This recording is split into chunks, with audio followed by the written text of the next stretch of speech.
মা বোন আপনারাও ধ্যান দেন, কচি কচি ছেলে। জান্নাত রানী ফাতেমা বাড়িতে বাড়ির কাজকামে মগ্ন আছেন, আর হযরতে সাইয়্যিদুস শুহাদা তাজদারে কারবালা এবং হাসানে মুজতাবা রাদিয়াল্লাহু তাআলা আনহু দুই ভাই মিলে ঘরের মধ্যে যাচ্ছেন। আর দুই ভাই পরামর্শ করছে, বলে ভাই চলো আজকে আমরা হাতের লেখা লিখবো। আমাদের ছেলে মেয়েদেরকে দেখবেন, কচি কচি 4 বছর 5 বছরের বাচ্চাদেরকে দেখবেন কি করে, খেলতে খেলতে বলছে চল আমরা আজকে ওই কবিতাটা লিখবো। দোল দোল দোলনি, বাচ্চাদের গা লেখা পড়া, চলা চলা কবিতা লিখবো, কার লেখা ভালো হচ্ছে, কে আগে লিখতে পারছে। আমাদের ছেলে মেয়েদেরও এরকম করে। ইমাম হাসান আর হুসাইন কচি কচি দুই ভাই বাড়ির মধ্যে গেলেন, ঘরের মধ্যে গেলেন, রুমের মধ্যে গিয়ে কেতাবে এসছে তক্তি। তক্তি মানে সিলেট যাকে বলি আমরা, খাতা কলম। তো ওখানে বলা হয়েছে তক্তি মানে একটা সিলেট আর পেন্সিল। দুই ভাই ঘরের মধ্যে বসে বসে নিজের হাতের লেখাগুলো লিখলেন, সিলেট ভর্তি করে, পৃষ্ঠা ভর্তি করে। এখন ইমাম হাসান নিজের ছোট ভাই হুসাইনকে বলছেন, ভাই হুসাইন দাদা বলুন। বলে দেখেন আপনার তোমার লেখা থেকে আমার লেখাটা বেশি সুন্দর হয়েছে। হুসাইন বলছেন, দাদা না, দেখেন আপনারটা থেকে আমারটা বেশি ভালো হয়েছে।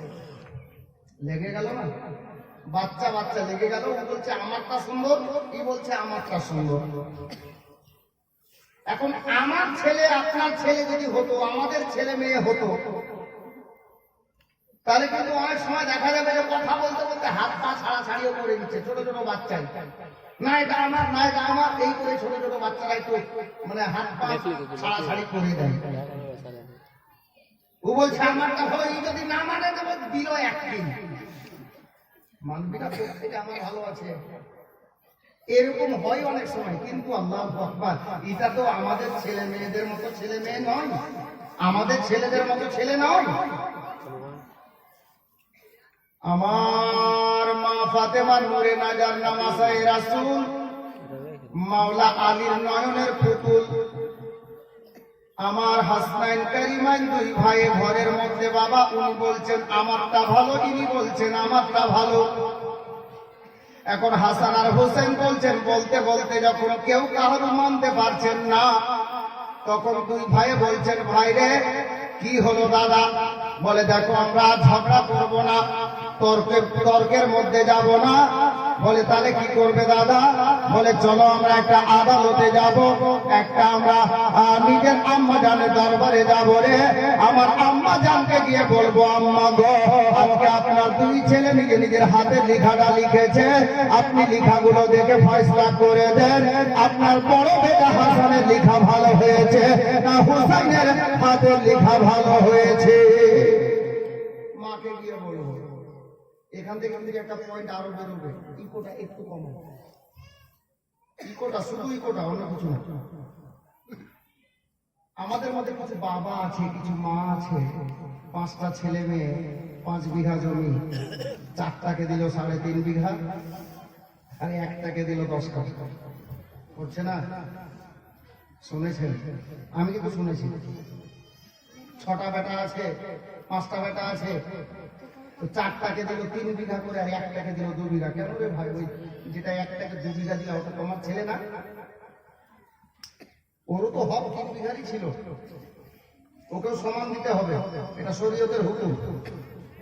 আল্লাহ ধ্যান দেবেন কি ঘটছে দেখুন। এই উত্তরটাও পাবেন যারা বেইনসাফি করছে, ছেলে মেয়েদের মধ্যে বন্টন করতে 19-20 করে দিচ্ছে না। দেখুন আবার ইমাম হাসান কারিমান রুম থেকে বেরোলেন, মা জননীকে ডাক দিলেন, আম্মা জান। যেমনই আম্মা জানকে ডাক দেওয়া হয়েছে, আমার জান্নাত রানী ফাতেমা নিজের বেটাদের ডাকে সাড়া দিয়ে বললেন, বেটা কি হলো রে? আমি এই রুমে আছি, এই কাজে মগ্ন আছি, বেটা বল কি হলো? দুই বেটা আম্মার দরজায় গিয়ে দাঁড়ালেন আর ডাক দিচ্ছেন, বলেন আম্মা গো, এই যে দেখেন আপনার দুই ছেলে আজকে হাতের লেখাগুলো লিখেছে, আপনার বড় বেটা হাসান বলছে আমারটা বেশি ভালো হয়েছে, আর হুসেন বলছেন আম্মা না, আমি বলছি আমারটা বেশি ভালো হয়েছে। আমি বলছি আমারটা ভালো, দাদা বলছে আমারটা ভালো। আমরা কেউ মানতে পারি নাই, তবে আম্মা আপনার কাছে আমরা আসলাম গো, আপনি আমাদের দুই ভাইয়ের হাতের লেখাটা নিজের নজরে দেখেন, আর দেখার পরে আপনি বলে দেন মা যে আমাদের কার হাতের লেখাটা বেশি ভালো হয়েছে। মা আপনি বলে দেন কারটা বেশি ভালো হয়েছে। আমার জান্নাত রানী ফাতেমা চিন্তায় পড়ে গেলেন, একবার হাসানের হাতের লেখার দিকে তাকাচ্ছেন, একবার আমার হোসেনের হাতের লেখার দিকে তাকাচ্ছেন। বাবা একবার বেটা হাসানকে দেখছেন, একবার বেটা হোসেনের দিকে দেখছেন, আর মা ফাতেমা চিন্তায় পড়ে গেছেন, আল্লাহ যদি বলি হাসানের লেখাটা বেশি ভালো হয়েছে, তাহলে হোসেন আমার ছোট বেটা হুসাইনের মনে দুঃখ হবে, কাঁদবে। আর যদি বলি হুসাইনেরটা বেশি ভালো হয়েছে, তাহলে হাসান আমার বড় বেটা হাসানের মনে দুঃখ হবে, আমার হাসান কাঁদবে। আমি মা হয়ে কাকে কাঁদাবো আর কাকে হাসাবো? চিন্তায় পড়ে গেছেন, কি করে বলি এটা ভালো না ওটা ভালো। যদি এটা ভালো বলবি তো ওটা কাঁদবে, আর ওটা ভালো বললে এটা কাঁদবে। কোনটা ভালো বলি, কাকে হাসাবো কাকে কাঁদাবো? না, আমি মা হয়ে এটা আমার দ্বারা হবে না, যে এক বেটাকে হাসাবো আর এক বেটাকে কাঁদাবো, এটা আমি করতে পারি না। আল্লাহ আল্লাহ। আমার ইমাম হাসনাইন কারিমান মা জননীকে লক্ষ্য করে বারবার আওয়াজ দিয়ে বলছেন, আম্মা গো আপনি দয়া করে বলুন আম্মা, আমাদের দুই ভাইয়ের হাতের লেখার মধ্যে কারটা বেশি ভালো হয়েছে? আমার মা ফাতেমা চিন্তা ভাবনা করতে করতে বাবা নিজের দুই বেটাকে বলছে, বেটারে মা দেখেন যারা স্বামীর কথা মানেন না, স্বামীর কথা শুনেন না, তাদেরকে বলছি। আমার মা ফাতেমা কি বলছেন দেখুন, আমি আগেই বলেছিলাম গতকালকে, জীবনে শুনলে হবে না, পয়েন্টগুলো মাথায় রাখতে হবে, আর ওই মতো চলাফেরা করতে হবে। আমার জান্নাত রানী ফাতেমা নিজের দুই বেটাকে বলছেন, ও বেটা আমার শোনো রে, আমি তোমাদের মা আছি বটে, নবী নন্দিনী বটে রে, তবে বেটা শোনো, আমার মাথার তাজ হলো তোমাদের বাবা। আমার স্বামী হযরতে শেরে খোদা মুশকিল কুশা রয়েছেন। ও বেটা হাসনাইন কারিমান শোনো রে, তোমাদের হাতের লেখার ফয়সলাটা আমি তোমাদের মা না, তোমার আব্বা জান শেরে খোদা বলে দেবে। যাও তোমার আব্বার নিকটে তোমরা চলে যাও। স্বামীকে কত ভালোবাসেন গো, একটা নিশানা কাজ দুটা, তীর একটা নিশানা দুটা, তীর একটা নিশানা দুটা। কিভাবে? ছেলেদের মনে যেন দুঃখ না হয়, আর স্বামী মাথার তাজ, স্বামীর যেন অসম্মানীয় না হয়। আল্লাহ আল্লাহ। বেটা শোন, তোর আব্বার কাছে যা, তোর আব্বা তোদেরকে বলে দেবে কার লেখাটা বেশি ভালো হয়েছে। আমার মাওলা আলী রাদিয়াল্লাহু তাআলা আনহুর নিকটে আমার দুই নওয়াসায়ে রাসূল বাবা মা জননীর নিকট থেকে সিলেট দুটা তক্তি দুটা সিনায় জড়িয়ে ধরে বাবা রাস্তা গমন শুরু করেছেন। হযরতে শেরে খোদার খবর পাওয়া গেছে অমুক জায়গাতে বসে আছেন, একটা জায়গাতে নিজের প্রিয় দিওয়ানাদেরকে নিয়ে বসে বাবা দিন ইসলামের কিছু আলোচনায় আমার হযরতে আলী মুশকিল কুশা আলোচনায় মগ্ন ছিলেন। বাবা দিনের সেবায় আলোচনা আপনার কি বলে ব্যস্ত ছিলেন। আমার ইমাম সাইয়্যিদনা মাওলা আলী রাদিয়াল্লাহু তাআলা আনহু ওনার দুই শাহজাদা জান্নাতি নওজওয়ানদের সর্দার হাসনাইন কারিমান সিলেট দুটিকে সিনাই জড়িয়ে ধরে নিয়ে আব্বার দরবারের দিকে যখন ছুটে গিয়েছেন, হযরতে মাওলা আলী দেখতে পেলেন দূর থেকে দুই বেটা আমার ইমাম হাসনাইন কারিমান আমার মাওলা আলীর দিকে এগিয়ে চলে আসছেন, যার জন্য হযরতে মাওলা আলী গল্প বন্ধ করে দিলেন, কথা বলা বন্ধ করে দিয়ে হযরতে আলী দাঁড়িয়ে গেলেন। দুই বেটাকে বাবা সামনের দিকে হাত বাড়িয়ে বাবা নিজের কোলে আপনার আপ্যায়ন করছেন, নিজের কোলে ধারণ করছেন, আর ডাক দিচ্ছেন, বেটারে কি ব্যাপার রে বেটা, এই হঠাৎ করে এই সময়ে তোমরা দুই ভাই আব্বার নিকটে ছুটে এসেছো, কি হয়েছে বেটা বল রে। আমার ইমাম হাসনাইন কারিমান রাদিয়াল্লাহু তাআলা আনহু দুই দুই বেটা আমার মাওলা আলীকে বলছেন, আব্বা গো দেখেন না আব্বা, আজকে আপনার দুই বেটা আমরা দুইজন নিজের নিজের হাতের লেখাগুলো ঘরে বসে বসে লিখেছিলাম, আম্মা জানের নিকটে গেলাম, আম্মা জান আমাদেরকে বলে দিলেন না কার লেখাটা বেশি ভালো হয়েছে। আমাদের আম্মা বলে পাঠালেন যে আপনি আমাদের আব্বা, আপনি এই বিচারটা করে দেবেন গো যে আলী দরবার থেকে কোনো বিচার বিনা ফয়সালাতে ফিরে যায় না।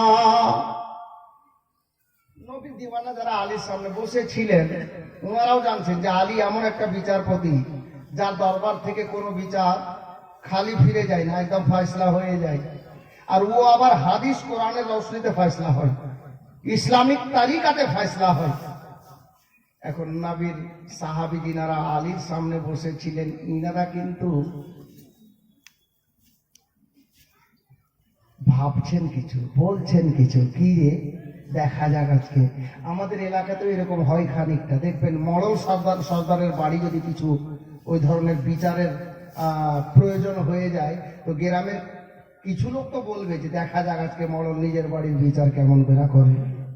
হ্যাঁ, তো হযরতে আলীর ব্যাপারে সাহাবীরা বলছেন আলী তো সবার বিচার সঠিক করে, আজকে দেখা যাক নিজের ছেলে দুটির বিচার কি করে আলী, কার লেখাটা বেশি ভালো আজকে দেখবো, আলী বিচার করবে। আহা, আমার মাওলা আলী রাদিয়াল্লাহু তাআলা আনহু দুই বেটার হাতের লেখার দিকে তাকালেন, মা ফাতেমার মতো একই অবস্থা। যদি ইমাম হাসানেরটা ভালো বলি হুসেন কাঁদবে, হুসেনেরটা ভালো বললে হাসান কাঁদবে। আলী বলছেন বেটা এটাও আমার, বেটা এটাও আমার, আমি আলী মুশকিল কুসা কাকে কাঁদাবো কাকে হাসাবো। তবে আমার মাওলা আলী শেরে খোদা মুশকিল কুসা দামাদে পয়গম্বর আল্লাহর শের ফতেহে খায়বার। মুশকিল কুসা বললেন বেটা রে চিন্তা করিও না লাল, তোমাদের দুই ভাইয়ের বিচার একেবারে সুন্দর করে অতি আসান ভাবে ফয়সালা হয়ে যাবে। দুই ছেলেও খুশি হলো। আমার মাওলা আলী দুই বেটাকে নিয়ে বসলো, আর আশেপাশে যে নবীর দিওয়ানাগণ হযরতে আলীর দিওয়ানাগণ আলীর পাশে ছিলেন বাবা। হযরতে মাওলা আলীকে চতুর্দিক থেকে ঘিরে বসে গেলেন যে দেখা যাক আজকে আলী নিজের ছেলে দুটির বিচার কিভাবে ফয়সালা করে। এই দেখার জন্য বসেছেন। হযরতে আলী ফয়সালা করে দিয়ে কি ফয়সালা দিচ্ছেন জানেন গো? চিন্তা ভাবনা করতে করতে আলী ফয়সালা দিচ্ছেন, না এটা হতে পারে না, জান্নাতি নওজওয়ানদের সর্দারদের বিচার আমি আলী নয়, এরা যেমন জান্নাতি নওজওয়ানদের সর্দার, এদের ফয়সালা হবে, যিনি ফয়সালা দিবেন উনি হলেন সমস্ত নবীদের সর্দার। বলছেন বেটা শোনো তোমাদের ফয়সালা এটা হলো আলীর দরবারে যে তোমাদের নানা বিশ্ব নবীর হইতে আমি তোদের আব্বা আলী ফয়সালা, তোদের ফয়সালা আমি করব না, আমার বিশ্ব নবী করে দেবে, যাও তোমরা তোমার নানা জানের কাছে চলে যাও। এটা আলীর দরবারে ফয়সালা হলো, আলীর আদালতে ফয়সালা হলো। হযরতে মুশকিল কুসা রাদিয়াল্লাহু তাআলা আনহু ফয়সালা করে দিলেন। এটাকে কবি ছন্দ রূপে বাবা এর মতো লিখেছেন, আমি দুই তিনটা ছন্দ কেটে কেটে পড়ে দিচ্ছি, কারণ ওই গোটা ছন্দ পড়তে 1 ঘন্টারও বেশি সময় লাগবে, মানে গোটা এই শের এই গজলটা পড়তে। আর আমার সম্পূর্ণ মুখেও নেই, 3টা ছন্দ আমি বেছে বেছে পড়ছি ঘটনাতে মিলানোর জন্য। শায়ের বলছেন কি, কে নওয়াসা এ রাসূল, নওয়াসা নাতিকে বলে, নওয়াসা এ রাসূল দুই ইমাম জিজ্ঞাসিল কি মাগো একবার বলো লিখায়ে কার ভালো, মাগো একবার বলো লিখায়ে কার ভালো। দুই ইমাম তাকিয়ে আছে মায়ের পানে, ব্যথা দেব আমি কার পারানে।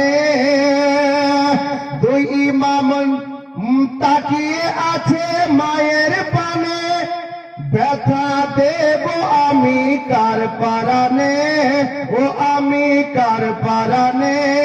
দুই ইমাম না বুঝিল বারে বারে জিজ্ঞাসিল মাগো একবার বলো লিখায়ে কার ভালো, মাগো একবার বলো লিখায়ে কার ভালো। মা ফাতেমা দুই বেটাকে যখন আলীর কাছে পাঠালেন, হযরতে আলী দরবারে কিভাবে কি হলো আমি তো কথাই বললাম, ছন্দে শুনুন। ভেবে পাই না কিছু সেরে খোদা, লিখা দেখার পরে ভেবে পাই না কিছু সেরে খোদা, কারে রাখবো কারে করব জুদা, ও আমি কারে করব জুদা, ভেবে পাই না কিছু সেরে খোদা, খিয়াল আসিল তখন নুরুল হুদা, ও আমার নুরুল হুদা, সেরে খোদা বলল তবে বঞ্চিত কেউ না রবে, সেরে খোদা বলল তবে বঞ্চিত কেউ না রবে, অতি আসান ভাবে ফয়সলা হয়ে যাবে, অতি আসান ভাবে ফয়সলা হয়ে যাবে। সেরে খোদা বললেন খুব আসান ভাবে ফয়সলা হবে। তো ফয়সলাটা কি হচ্ছে দেখুন। দেখার আশাই সবাই বসলো ভিড়ে, রাই কি দেবে আলী দেখার পরে, ও আলী দেখার পরে, ফয়সলা হলো মোর এই বিচারে। ফয়সলা হয়ে গেল কি, তক্তি যে যার হাতে ধর চলে যা নানার দুয়ার, তক্তি যে যার হাতে ধর চলে যা নানার দুয়ার, কে বাপারে তাহার উপর করিতে তোদের বিচার, কে বাপারে তাহার উপর করিতে তোদের বিচার। বেটা তোদের বিচার ওনার উপর আর কে করতে পারে দুনিয়াতে, যাও তোমার নানার কাছে চলে যাও। আল্লাহ আল্লাহ। আমার আপনার দয়ার নবী মায়ার নবীর নিকটে হযরতে হাসনাইন কারিমাইন পৌঁছাচ্ছেন। বাবা আমার নবী বেশ কিছু সাহাবীকে নিয়ে মসজিদে নববীর বারান্দায় দিনের আলোচনায় ব্যস্ত। নাজরে কারাম আমার বিশ্ব নবীর নজর আগে বাড়ছে। বাবা দেখছেন আমার দুই নামাসায়ে রাসূল আমার নবীর দরবারের দিকে এগিয়ে চলে আসছেন। দুই হাতে দুই ভাইয়ের দুটা সিলেট আছে, তক্তি আছে। আমার দয়ার নবী আলোচনা হঠাৎ করে বন্ধ করে দিয়ে দাঁড়িয়ে গেলেন। সাহাবীরা আমার নবীর পাকের সম্মানার্থে ওনারাও দাঁড়িয়ে গেলেন। আমার নবী সামনে চলতে আরম্ভ করেছেন, সাহাবীরা রাস্তা করে দিলেন। দেখতে পাওয়া যাচ্ছে অল্প দূরত্বতে গিয়ে আমার নবী বাবা দুই নাতিকে নিজের সিনায় জড়িয়ে ধরলেন, নিজের হাঁটু মোবারককে মাটিতে লাগিয়ে দিয়ে বসে গেলেন। আর দুই ভাইয়ের দুইটা সিলেটকে আমার নবী নিজের হস্ত মোবারকে ধারণ করে নিয়ে নিজের দুই নামাসাকে, নিজের দুই নাতিকে নিজের কান্ধা মোবারকে বসিয়ে নিলে।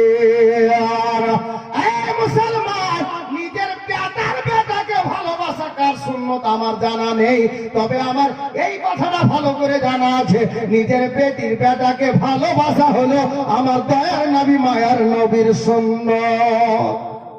জি, নিজের বেটির বেটাকে ভালোবাসা দয়ার নবীর সুন্নত।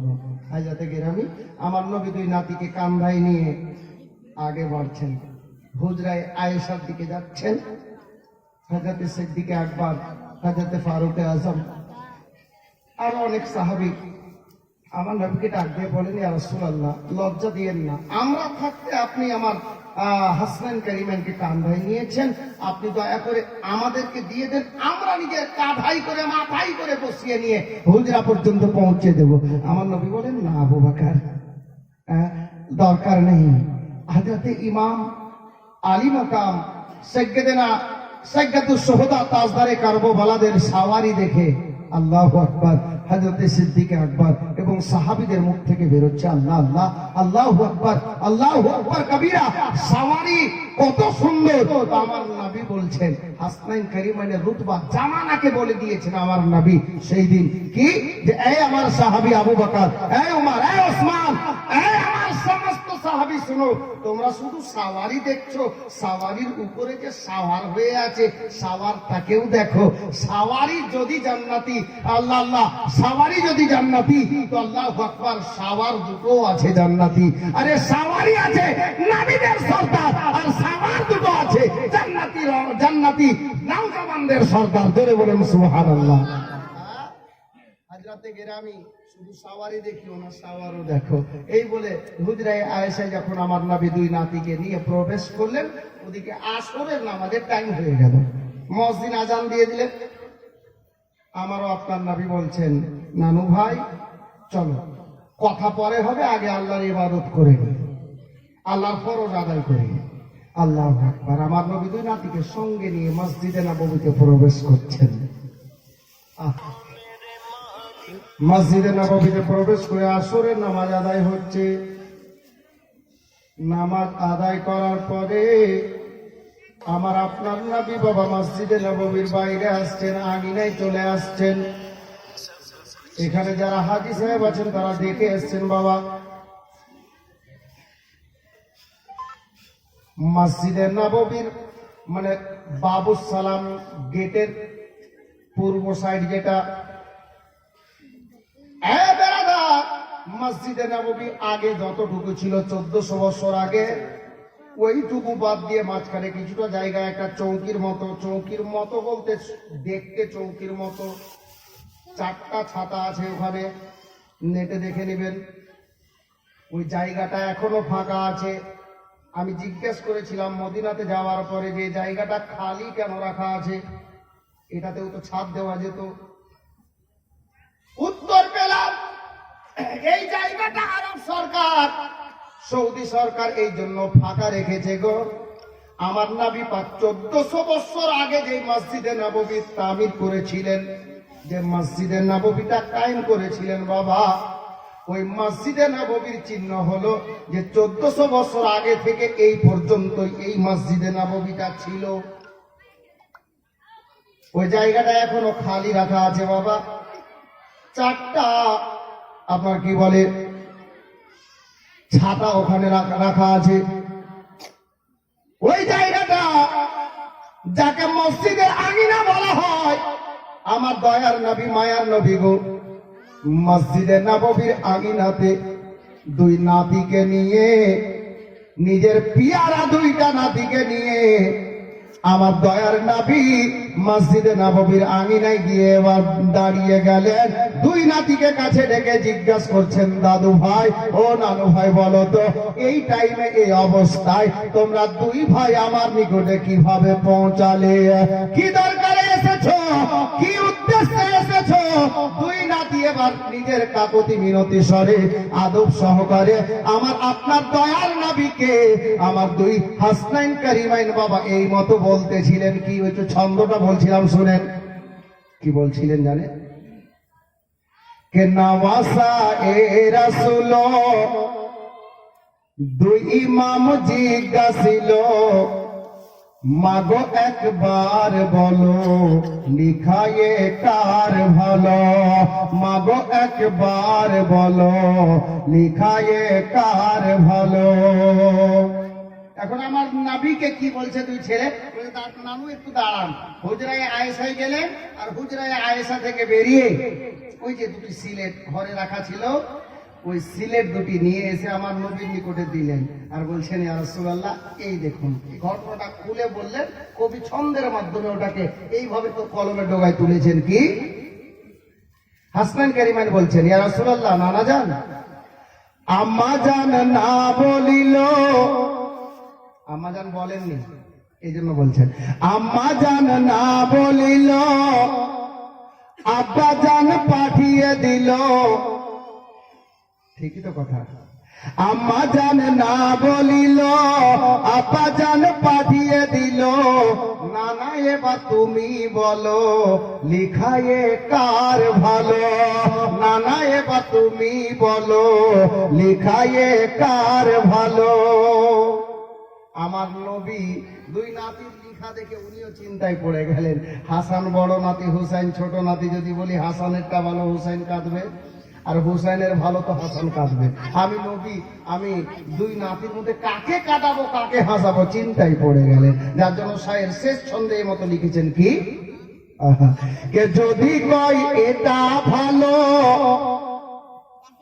ওটাও নয় তো কালো, যদি কয় ওটা ভালো এটাও নয় তো কালো, ফাঁদে এমন ফেলিল বলা মুশকিল হলো, ফাঁদে এমন ফেলিল বলা মুশকিল হলো।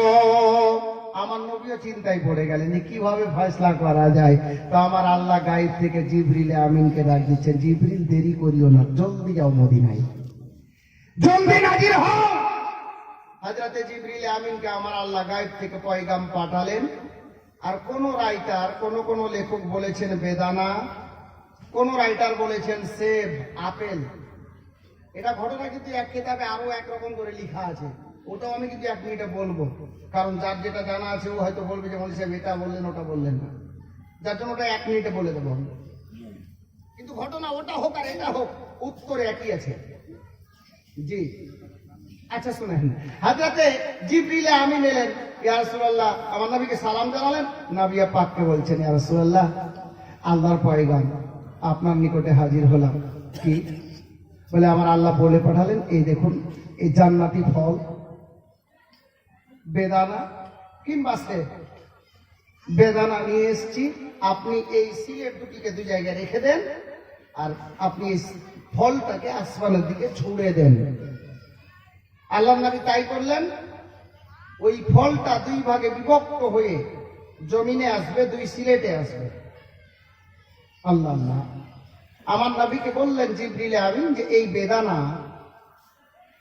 যার অংশে যতটা পড়বে, বেদানা থেকে দানাগুলো বের করে গুনতি করবে, যার অংশে বেশি হবে তার লেখাটা বেশি ভালো হবে।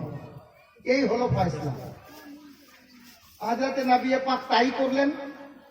আমারও আপনার নবী চালিয়ে দিলেন বেদানাকে, 2 নাতির সিলেটকে 2 জায়গায় রেখে দিয়ে সাহাবীরা চাতক পাখির মতো চতুর্দিকে গোল করে ঘিরে দাঁড়িয়ে আছেন। বেদানা যখন চালানো হলো, আল্লাহর হুকুমল জিবরিল আমিন আল্লাহর নির্দেশে জান্নাতি যন্ত্র নিয়ে আসমানের উপরে, সাহাবীরা বলছেন আমরা নিচে থেকে চাতক পাখির মতো তাকিয়ে আছি, কিন্তু বেদানা এত উপরে গেছে আমরা দেখতে পাচ্ছি না, আমাদের চোখের আড়াল হয়ে গেছে, এত উঁচুতে গিয়েছে। হযরত জিবরিল আমিন বেদানাকে আসমানের উপরে ধরে 2 ভাগে বিভক্ত করে আল্লাহর হুকুমে, আল্লাহ হুকুম দিচ্ছেন 2 জায়গায় 2 সিলেটে ছেড়ে দাও। ছেড়ে দেওয়া হলো। 2টা অংশ এসে যখন 2টা সিলেটে পড়ে গেল, আমার নবী বললেন, নানু ভাই গুনতি করো, যার অংশে যতটা দানা পড়েছে বের করো, বের করে গুনতি করো, যারটা বেশি হবে ওর লেখাটা বেশি ভালো হবে। এখন গুনতি শুরু হলো। হাসানে পাককে আমার হুসাইন, আমার ইমাম হাসানে মুস্তাফাকে আমার দয়ার নবী বলছেন, নানু ভাই বলো তোমার সিলেটে দানা কটা বেরিয়েছে?